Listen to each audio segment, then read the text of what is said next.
రాజన్న సిరిసిల్ల జిల్లా ముస్తాబాద్ హరిహర పుత్రుడు అయ్యప్ప దేవస్థానం నుండి శ్రీ శ్రీ శాంతి స్వరూపులు రాజుగురు స్వామి నేతృత్వంలో 40 మంది అయ్యప్ప మాలధారణ స్వాములు ముస్తాబాద్ నుండి శబరిమలకై 62 రోజులు పాదయాత్ర చేపట్టి అయ్యప్పను దర్శించుకొని తిరిగి ముస్తాబాద్కు చేరుకున్న సందర్భంగా భక్తులు అయ్యప్ప మాలధారణ స్వాములకు ఘనంగా స్వాగతం పలికారు. పట్టణంలో అయ్యప్ప నామస్వరాలతో మారుమోగాయి. పాదయాత్ర చేపట్టి వచ్చిన స్వాములకు మహిళలు మంగళహారతులతో స్వాగతం పలికారు.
నమో నమ స్వామి శరణమయ్యప్ప.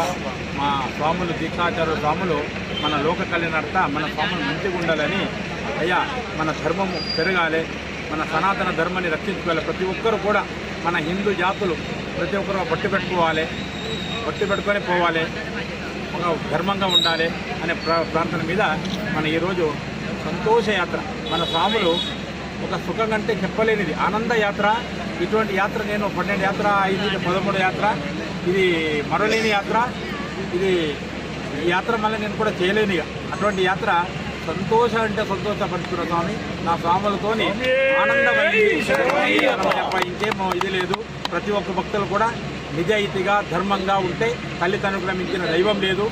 అందరూ మన సంతోషంగా ఉండాలి. అయ్యా ఎక్కడ పోయినా కష్టపడి మనం పని చేసుకుంటూ మనం సంపాదించుకోవాలి. వేరే ఆలోచన చేయకుండా మంచిగా ఉండండి స్వామి. భగవంతుడు మనకు పరిపూర్ణ ఆ సంపత్తేశ్వరుడు, పాదయాత్రేశ్వరుడు, మా ముస్తాబాదీశ్వరుడు అందరూ కలిసి మనకు ప్రతి ఒక్క భక్తులకు పరిపూర్ణ అనుగ్రహం స్వామి శరణమయ్యప్ప. స్వామి చరణం.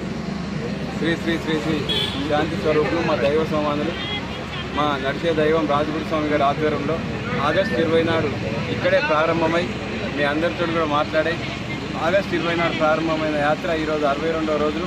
మళ్ళీ అయ్యప్ప స్వామి ఇక్కడికి ముస్తాబాద్ అయ్యప్ప క్షేమంగా మమ్మల్ని అందరినీ పిలిపించుకున్నారంటే అది మా గురుస్వామి గారి యొక్క సంకల్ప బలం. ఎంతో గొప్పదంటే 62 రోజులు పోయిన స్వాములందరం కూడా ఇంత కాలుకు నొక్కుపడకుండా అందరం కూడా క్షేమంగా వచ్చామంటే కూడా నిజంగా గురుస్వామి గారికి ఒక ఎంత కఠినమైన అయ్యప్ప స్వామి దీక్ష ఉంటే ఇది సాధ్యం కాదు. ఎందుకంటే పోయినప్పుడు ఏదో చిన్న ఇబ్బంది అవుతుంది, కానీ మేము గురుస్వామి గారు ఒకటే పేరు పెట్టినాం, ఇది పాదయాత్ర కాదు ఆనందయాత్ర. నిజంగా కూడా మా జీవితంలో మేము ఎవరమైతే స్వాములం అందరం పోయినామో జీవితంలో ఎంత తీసుకుంటే సాధించిన విజయాల్లో ఈ పాదయాత్ర కూడా ఒక మహా విజయంగా మిగిలిపోతుంది మా అందరి జీవితాల్లో.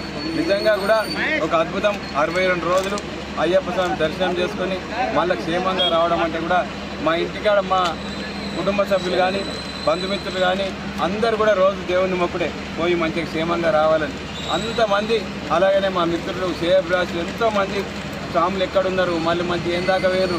ఇదంతా కూడా అయ్యప్ప స్వామి యొక్క కృపా కటాక్షాలు. గురుస్వామి గారు ఒకటే చెప్తారు, ధర్మో రక్షిత. ధర్మాన్ని మనం కాపాడితే ధర్మం మనం కాపాడుతుంది. అందరం కూడా ధర్మంగా ఉండాలి. హిందూ